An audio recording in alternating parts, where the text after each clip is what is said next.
இருந்து அல்லாஹ் தான் வெளியாக்கி அனுப்பினான். அல்லாஹ் அஹ்ரஜக்கும், நீங்க வெளியாகி வந்தீங்கன்னு அல்லாஹ் சொல்லல. வெளியாகி வருவது என்பது வேறு, வெளியாக்கி அனுப்புவது என்பது வேறு. பரிசுத்தமான குர்ஆன் அல்லாஹ் சுப்ஹானஹு வ தஆலா சொல்லல நீங்களாக இந்த உலகத்துக்கு வந்துள்ளீர்கள் என்று சொல்லல. மாறாக பரிசுத்தமான குர்ஆன் அல்லாஹ் சொல்லி காட்டுகின்றான், வல்லாஹு அஹ்ரஜக்கும், இல்லாமல் இருந்த உங்களை அல்லாஹ் வெளியாக்கி அனுப்பி இருக்கின்றான். இன்றைக்கு நாம் ஒவ்வொருவரும் ஒவ்வொரு பட்டத்தோட, ஒவ்வொரு தொழிலோட, ஒவ்வொரு அந்தஸ்தோட, ஒவ்வொரு நினைப்போட வாழ்ந்து கொண்டிருக்கிறோம். 100 வருஷத்துக்கு முன்னாடி எங்களை பார்த்து என்ன என்று சொல்றேன்?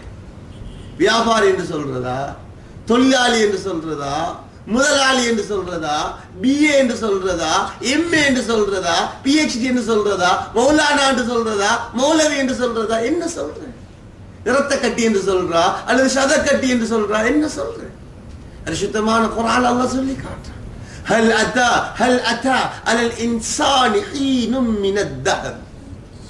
இந்த மனிதனுக்கு ஒரு காலம் இருந்தது. அந்த காலத்தில் இந்த மனிதன் எப்படிப்பட்டவனாக இருந்தான்? லம் யகுன் ஷைஅம் மذ்கூரா, குறிப்பிட்டு சொல்லப்படக்கூடிய எந்த ஒரு வஸ்துவாகவும் இருக்கல. 100 வருஷத்துக்கு முன்னாடி என்ன என்று சொல்றேன் எங்களை பார்த்து? இன்றைக்கு சொல்றாங்க இன்னார மகன், இன்னார தகப்பன், இன்னார மனைவி, இன்னார கணவன். ஒரு 100 வருஷத்துக்கு முன்னாடி இல்லாமல் இருந்த எங்களை அல்லாஹ் சுப்ஹானஹு வ தஆலா அந்த தாயுடைய வயிற்றிலிருந்து அல்லாஹ் தான் வெளியாக்கினான். தாயுடைய வயிற்றுக்குள்ள எப்படி வெளியாக்கினான், எப்படி படைச்சான், அதையும் பரிசுத்தமான குர்ஆன் அல்லாஹ் சொல்லி காட்டுறான். யஹ்லுகுகும் ஃபீ புதூனி உம்மஹாத்திக்கும் ஹல்கன் மின் பஅதி ஹல்கின் ஃபீ ظுலுமாத்தின் ஸலாஸ். 3 இருள்களுக்குள்ள கட்டங்கட்டமாக அல்லாஹ் தான் படைத்தான். 3 இருள்கள், 3 இருள்களை வச்சு அல்லாஹ் படைச்சான். ஒரு பொருளை செய்வதற்கு 3 விஷயம் தேவைப்படும். ஒன்று, உதாரணத்துக்கு இந்த கதிரை நாங்க செய்ய போகிறோம் என்று சொன்னா இந்த கதிரையை விட ஒரு விசாலமான இடம் தேவை.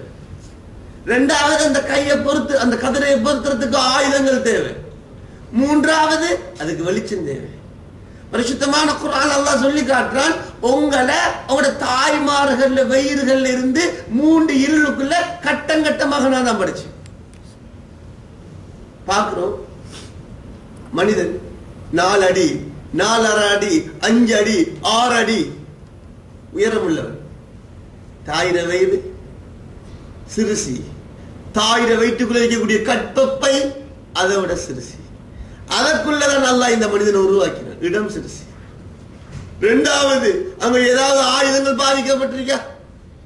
காதுக்கு ஓட்ட போடுறதுக்கு, மூக்குக்கு ஓட்ட போடுறதுக்கு, வாயை பிளக்கிறதுக்கு, இல்லாட்டி கையில உள்ள விரல்களை அதை பிரிக்கிறதுக்கு ஆயுதங்கள் பாதிக்கப்பட்டிருக்க? இல்லை. 3வது, இருளுக்குள்ள வச்சு படிச்சான். இருளுக்குள்ள ஒரு இருள் அல்ல, 2 இருள் இல்ல, 3 இருள். குர்ஆன் சொல்லுது ஃபீ ظுலுமாத்தின் ஸலாஸ், 3 இருள்கள்.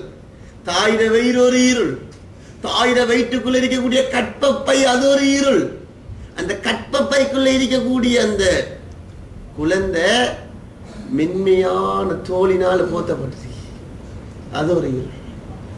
இல்லாமல் இருந்த எங்களை அல்லாஹ் சுப்ஹானஹு வ தஆலா தாயிர வயிற்றில இருந்து அல்லாஹ் தான் வெளியாக்கினான். இன்றைக்கு உலகத்துக்கு வந்ததுக்கு பிறகு ஒவ்வொரு மனிதனும் எத்தனையோ தத்துவங்கள் பேசுறான், நாஸ்திகம் பேசுறான், அல்லாஹ் ஒருவன் இருக்கின்றானா என்று கேள்வி கேட்கிறான். ஆனா தன்னை ஆறறிவு படைத்த மனிதன், தன்னை சிந்திக்க தெரிந்த மனிதன் என்று மார்பு தட்டக்கூடிய இந்த மனிதனுடைய ஆரம்ப கால வரலாறு எப்படி என்றால், பரிசுத்தமான குர்ஆன் அல்லாஹ் சொல்லி காட்டுறான், லா தஅலமூன ஷைஅ, ஒன்றுமே தெரியாது, ஒன்றும் தெரியும். எந்த அளவுண்டா, ஆட்டுக்குட்டி, மாட்டுக்குட்டி, கோழி குஞ்சை விட இந்த மனிதன் பலகீனமானவனாக இருந்தான். ஆட்டுக்குட்டி என்ன செய்யுது? தாயிட வயிற்றுல இருந்து வெளியே வந்ததோடைய துள்ளுது, குதிக்குது, பாயுது. அந்த மாட்டுக்குட்டி தாயிட வயிற்றுல இருந்து வெளியாகினத்தோடைய துள்ளுது. 21 நாள் முட்டைக்குள்ள இருந்ததுக்கு பிறகு வெளியே வந்த அந்த கோழி குஞ்சு தீனிகளை புரைக்கி சாப்பிடுது. தன்னுடைய உயிருக்கு ஆபத்தை ஏற்படுத்தக்கூடிய மிருகங்களை பறவைகளை கண்டா ஓடி வந்து தன்னுடைய தாயினுடைய இறகுக்குள்ள தன்னுடைய உயிரை பாதுகாத்துக் கொள்றதுக்காக வேண்டி அடைஞ்சு கொள்கிறது. ஆனா நான் ஆரம்பத்தில் சொன்ன மாதிரி சிந்திக்க தெரிந்த மனிதன், வாசிக்க தெரிந்த மனிதன், எழுத தெரிந்த மனிதன், ஆராய்ச்சியை தெரிந்த மனிதன் என்று தன்னை மார்பு தட்டக்கூடிய இந்த மனித குலத்தினுடைய ஆரம்பகால வரலாறு இவனுக்கு தெரியாது. நான் ஆம்பளையா பொம்பளையா, என் ஊரு என்ன, என் உம்மா யாரு, என் வாப்பா யாரு எந்த சொன்னா தன் பேர் என்ன, தன்னுடைய மானத்தை எப்படி மறைக்கிற, தன் மலசலம் கழிச்சுனா எப்படி துப்புரவு செய்யற ஒன்றுமே தெரியும். அல்லாஹ் சொல்லி காட்டுறான், லா தஅலமூன ஷைஆ, ஒன்றும் தெரியாம இருந்தீங்க. ஒரு அல்லாஹ் என்ன செஞ்சான், வஜஅல் லக்கும் ஸம்அ வல் அப்ஸார் வல் அஃஇதா. பார்க்கிறதுக்கு அல்லாஹ் கண்ணை தந்தான், கேட்கிறதுக்கு அல்லாஹ் காதை தந்தான். அல்லாஹ் தான் கல்பை தந்தான். கண்ணை தந்தது அல்லாஹ், காதை தந்தது அல்லாஹ், கல்பை தந்தது அல்லாஹ். அல்லாஹ் நாடினால் இந்த கண்ணை குருடாக்கி போட்டுடுவான். அல்லாஹ் நாடினா இந்த காதை செவிடாக்கி போட்டுடுவான். அல்லாஹ் நாடினா இந்த கல்ப இருள் படிந்த குருடான கல்பாக அல்லாஹ் ஆக்கி போட்டான். பரிசுத்தமான குர்ஆன் அல்லாஹ் சொல்லி காட்டுறான், قل أرأيتم إن أخذ الله سمعكم وأبصاركم وختم على قلوبكم من إله غير الله يأتيكم به. நபியே, உங்களுடைய உம்மத்தினரை பார்த்து நீங்க கேளுங்க, அல்லாஹ் அவங்களோட பார்வைகளை குருடாக்கி, அவங்களோட காதுகளை செவிடாக்கி, அவங்களோட உள்ளங்கள்ல ஷீல் குத்தி போட்டான் என்று சொன்னால், அல்லாஹ் அல்லாத வேற எந்த நாயன் அவங்களுக்கு இருக்கிற கண்ணை கொடுக்கறதுக்கு, கண்ணுல பார்வையை கொடுக்கறதுக்கு, காதை கொடுக்கறதுக்கு, காதுல கேள்வியை கொடுக்கறதுக்கு, கல்பை கொடுக்கறதுக்கு, கல்வில பெற ஆசத்தை கொடுக்கறதுக்கு. அல்லாஹ்வுடைய நல்லடியார்களே, பெரியார்களே, தாய்மார்களே, சகோதரிகளே, எனவே அல்லாஹ் சுப்ஹானஹு வ தஆலாவுடைய சில பொதுவான நடைமுறைகள், சுன்னத்துகள் இருக்கு. அந்த சுன்னாவுல ஒன்றுதான் இந்த உலகத்துக்கு வரக்கூடிய அத்தனை மனிதர்களும் வெளியாகி வருவதற்கு அல்லாஹ் ஒரே ஒரு பாதையை தான் அமைச்சு வச்சிருக்கான்.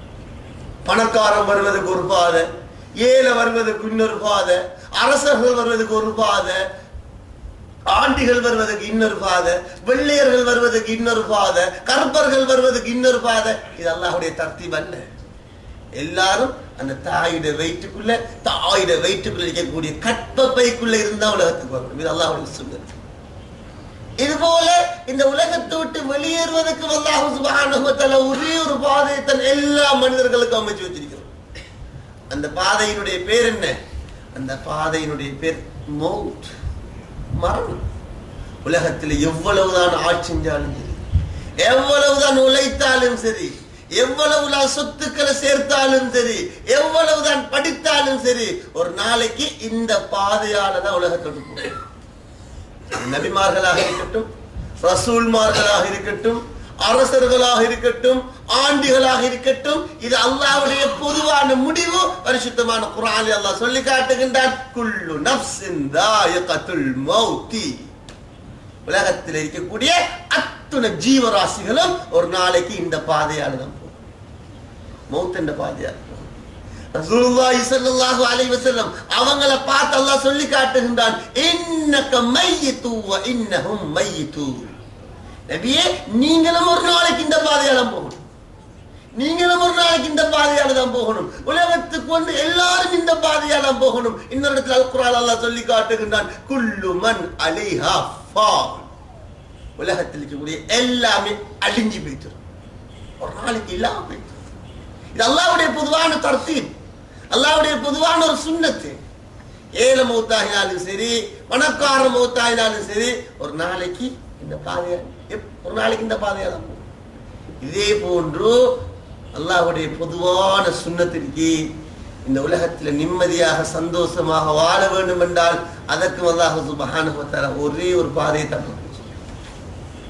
அந்த பாதைக்கு, அந்த பாதையால யாரெல்லாம் நடந்து போவாங்க